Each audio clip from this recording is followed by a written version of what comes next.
Alright, so I'm going to try this one more time. I've tried making a video like this several times in the past, and it usually turns into about 30 minutes, so I'm going to try and keep it as brief as possible.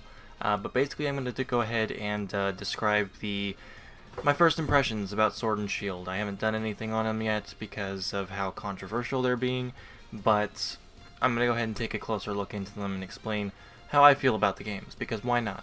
I'm going to explain the things I like, things I dislike, which I'm sure most of you know the things I would dislike by now, because everyone dislikes them. But let's go ahead and take a look into it. My first impressions, and I'm going to go ahead and disregard the entire quote-unquote national decks. Go ahead and disregard that, and basically state how I feel about the game in, assuming that that didn't exist. And I'll touch up on all that later as well in terms of things I dislike, because that is something I will go ahead and touch up on as well. So first impressions, the new Pokemon. Quite frankly, a lot of them I don't overly care for, and as it is, I still don't know which starter I'm choosing. I don't even know which game I'm getting just based off the legendary designs, because they both look fairly similar. But there are a couple that I do like. I do like Yamper, of course. I mean, everyone likes Yamper. I do like Corviknight too. Corviknight's a pretty good Pokemon. I'm hoping that they can make a steel flying type actually useful. Skarmory is okay, but it's not my favorite. But Corviknight looks pretty cool. And Duraludon, I don't know if I'm saying that one right, but that one interests me just because it's the first steel dragon that isn't a legendary. So I'm looking forward to seeing what that one can do as well. The others are just kind of there for me.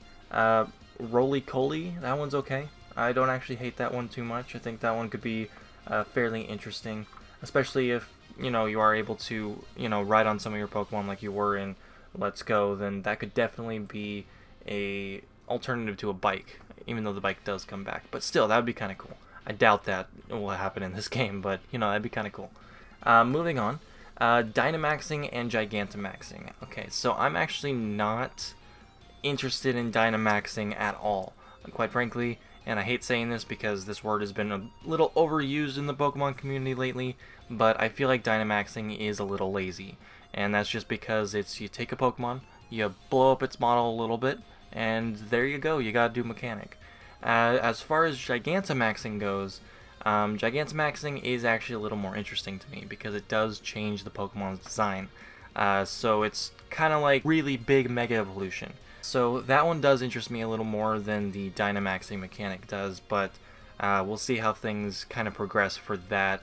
I know that that one leak in particular said things like Pikachu and Lapras should be getting a Gigantamax form, but we'll see. I'm hoping that some other Pokemon that aren't just Gen 1 get some Gigantamaxing as well. I'm kind of hoping, I don't know, delve into some Gen 3 or Gen 4 Pokemon, things like that. But anyway, that's how I feel about those mechanics right now. Moving on to the characters. Certain characters I actually like the designs for quite a bit. Alistair and Bea, I think I'm saying that right. I googled the name and that's the pronunciation that came up on YouTube. I actually like those two characters quite a bit. I do also like Nessa. I like all three of those character designs. Characters I don't really like are actually the main rival. I don't like his character much at all. He just kind of seems like a copy-paste Hal, and that one reuse of an animation from Hal doesn't really help that, in my opinion. But we haven't seen too much on him yet. We've seen a little bit. He seems like a happy-go-lucky... It's basically like you took Barry and Hal and fused them into one. That's how I feel about him right now. The champion, I don't like him at all. I know that's something that people are probably going to get mad at me for because everyone seems to like him, but he seems a little pretentious, which I mean I guess is kind of his point. He's kind of the undefeated champion, the Jack Atlas type, so I'm sure hardly anyone even understands the Jack Atlas reference. But anyway, point is that it's kind of how I feel about him right now. Hopefully he can become a decent character, again like the Jack Atlas type of character. But I don't like his character design, I don't like his big dumb cape, and I do not like his hat. So, moving on. Alright, now this is where things get a little bad for me, because this is where I'm actually mentioning the world. The world itself, we haven't actually seen too much of yet. We've seen a little bit, but we haven't actually explored the world itself, which is something the other titles kind of focused on a little more at this point. But for the most part, at this point, they've been they've been focusing on the new characters, they've been focusing on the new Pokemon, which is perfectly fine. We just haven't seen too much for the world yet. And the little bit we have seen have all been kind of, okay, here's a big city, here's the wild area, which the wild area does have terrible textures. I'm going to go ahead and lay that down right now. I know everyone keeps talking about that one tree, but that tree is kind of a disgrace in 2019, not going to lie. That tree does look horrible. So hopefully they fix that tree in particular, make it have some better textures, as well as some of the other places in the wild area as well. Because the wild area in particular does look a little low textured, and that's probably because you're going to have several different players running around as well as Pokemon popping up. Although the Pokemon popping up probably should have been kind of a more expanded range than what they have now. But anyway, I'm getting off topic. So yeah, the world itself we haven't actually seen too much of. We've seen that one big city that's kind of a factory. We've seen a couple different routes here and there, but for the most part, I haven't seen too much of it. So I'm actually looking forward to seeing more of it. Like for example, Alola was brimming with its own personality for a while there, and it made it feel fresh and interesting. Whereas I'm not actually seeing that with this one. Alright, so now we're getting into the more controversial topics, such as the cutting of content and stuff. And I use the term cutting content very loosely since, you know, it's not technically cutting content if it wasn't in the game to begin with, but cutting content from the franchise is more of how I'm looking at it right now. So let's go ahead and start on the first one, the lack of all the Pokemon.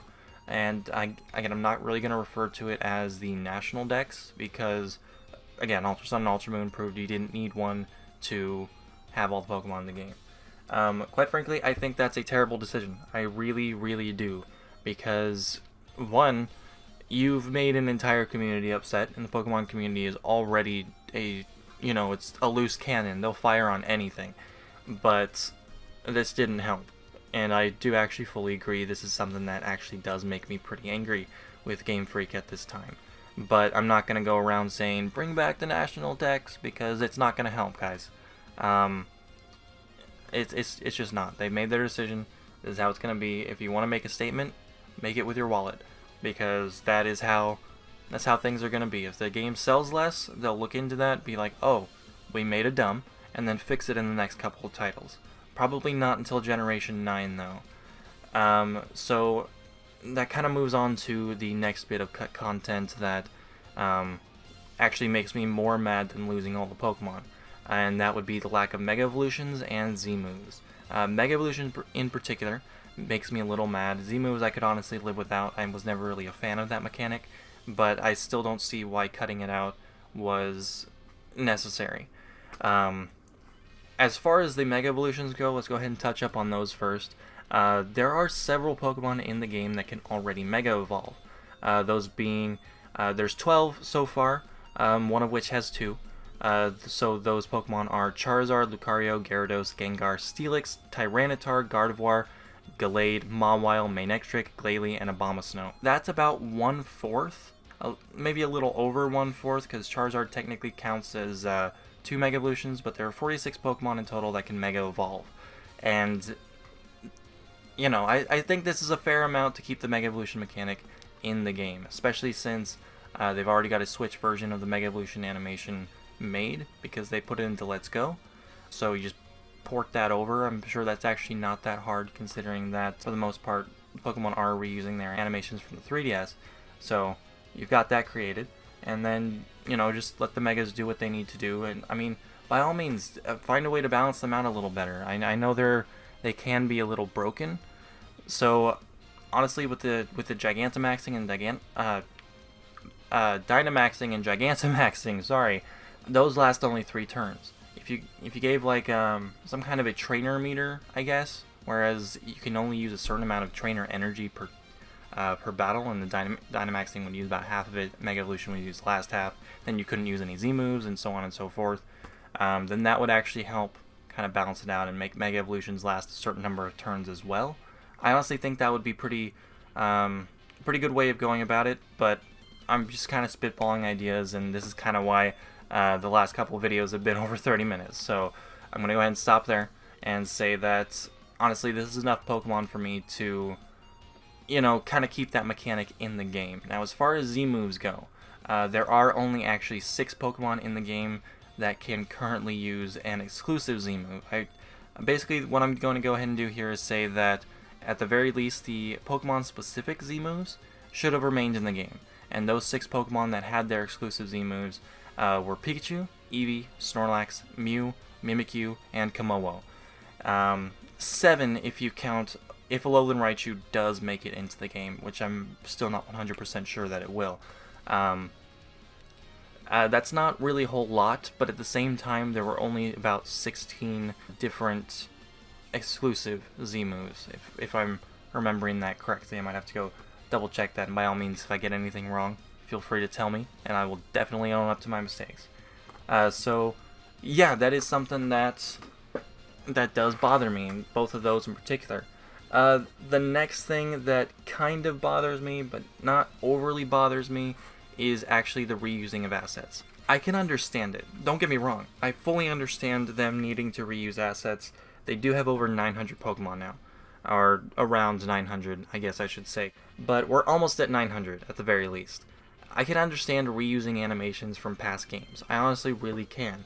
For the Pokemon, I mean. Reusing house animation is not something that I agree with at all. And that's mainly because, like, the new Pokemon and the new trainers and things, other than that one How animation, have actually been pretty well animated. As for the most part, don't get me wrong. Scorbunny is using attacks and just kind of twitching. That's not good, in my opinion, but looking at Scorbunny's default animation, that's actually a pretty good animation there. It's actually brimming with life, and, it shows character. Other Pokemon didn't quite get that same treatment, but some of the new animations, in particular for the Pokemon, do actually look pretty decent. But then you also have Scorbunny's attack being just kind of a little twitch. Likewise, the character animations have actually looked pretty interesting as well, in my opinion. Specifically looking at Bea. Her animations actually do look pretty good. They look smooth, they show character, they show a fighting expert. That's what they should show. And that's fantastic. And Alistair's animations also look pretty good, so on and so forth.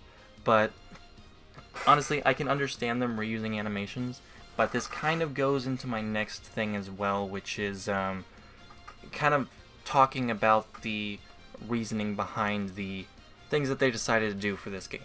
So that kind of goes into my third topic, which is the state of Game Freak right now.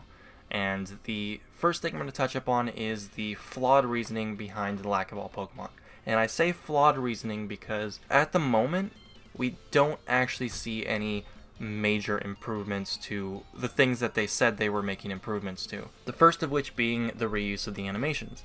Now, don't get me wrong, like I just said before, I'm perfectly okay with them reusing animations. I can understand that. But at the same time, they said one of the reasons that they were cutting out Pokemon was because of the higher quality animations. Now, you can't say that and then show off the same animations you've been using since 2013.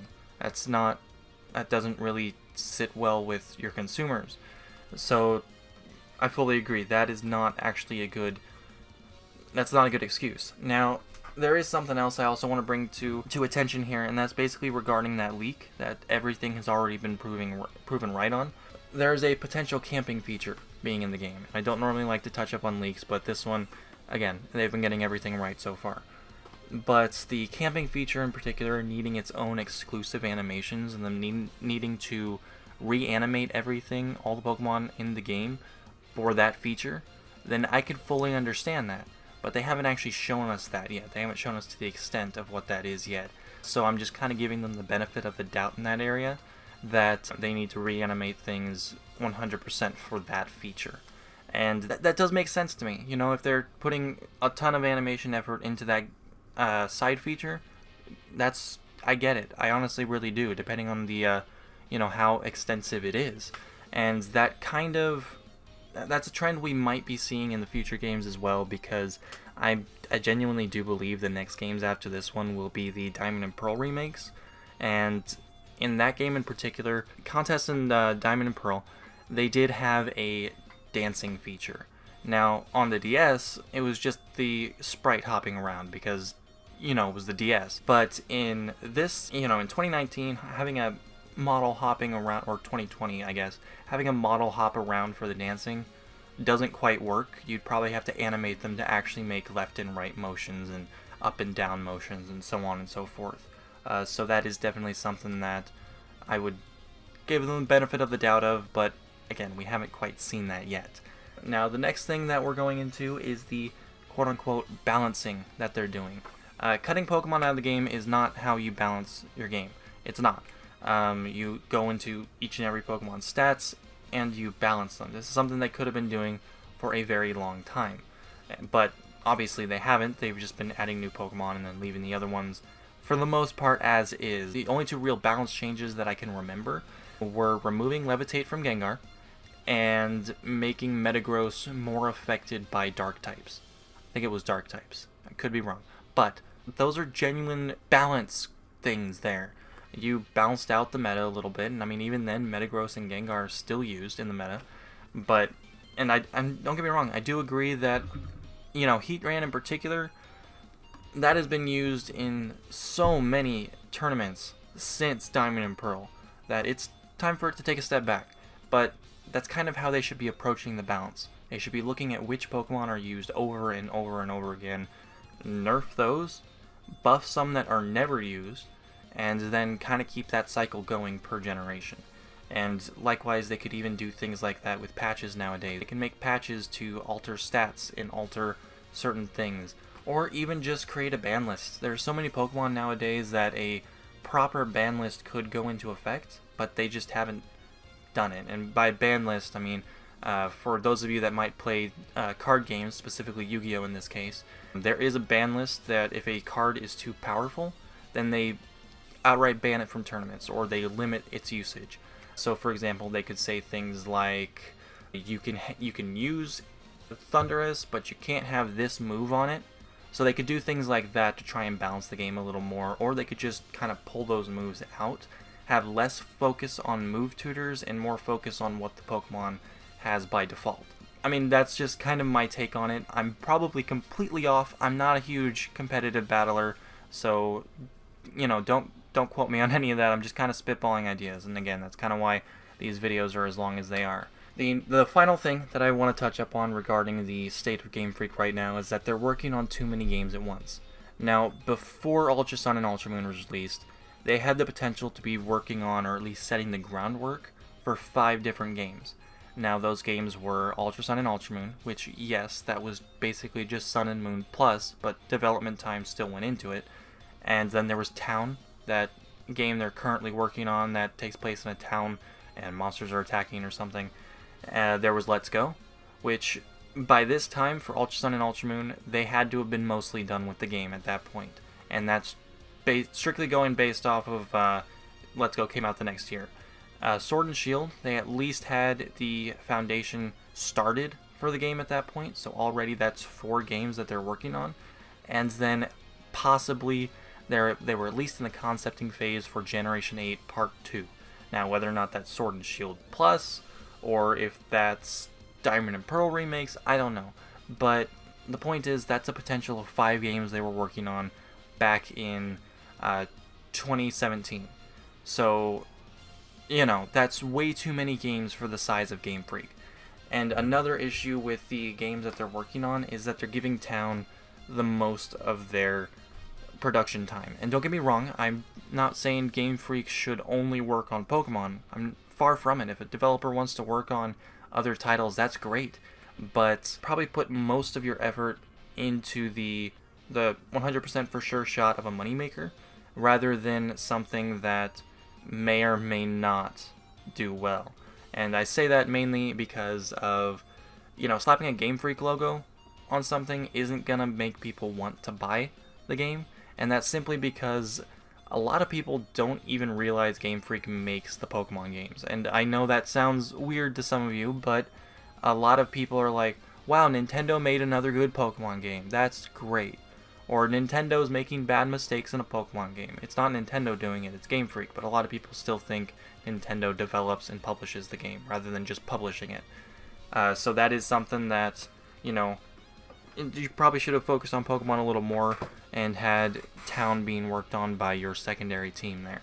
But, that's just my own opinion. And another issue is that they seem to be shooting for a yearly release of Pokemon. And for the sides of Game Freak, that just isn't going to work. And that's because they've got so many different projects going at one time for the size of their company. So let's look at another franchise that releases on a yearly basis. Call of Duty.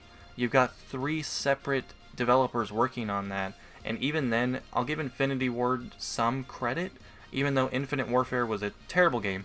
Infinity Ward remade Call of Duty 4 Modern Warfare, but they only oversaw its development. They had Raven Studios work on that for the most part.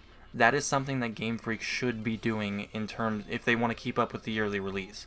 Basically, have them focus on their own first-party titles such as Town and the mainline Pokemon games, which would be the start of Generation 8 in this case. And then have a third-party company come in and work on games like Let's Go, Ultra Sun and Ultra Moon, Diamond and Pearl remakes, so on and so forth.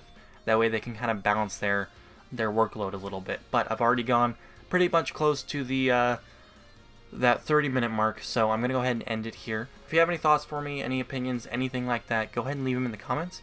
I will more than happy read through them. This is kind of a discussion video, so I would definitely like to hear your thoughts and opinions on things that I've touched up on, what would work, what wouldn't work, so on and so forth. Am I completely off base? But, yeah, so that's kind of how I feel about things right now. To wrap everything up, I will still be buying either Sword or Shield. I'm still not 100% sure which one. Kind of leaning to Sword because I like Bea a little more than Alistair, but that's just me. But we'll see. We'll see exactly which one I do end up getting. I actually might end up getting both, just because my channel kind of revolves around Pokemon content, so I should probably do the version exclusives that are between the two. And version exclusive gym leaders is perfect in my opinion. That's something they should be doing forever to entice people to buying new titles, or buying both titles rather. Anyway, ranting, going too much into it, but I'll go ahead and leave this here. If you like this video, then by all means leave a like. If you want to see more, I will definitely be posting more thoughts on Sword and Shield as they come out, but yeah, this is where my opinions stand right now. It looks like a good game, but it's flawed. So yeah, I'll go ahead and close it out there. So I'll see you in the next one.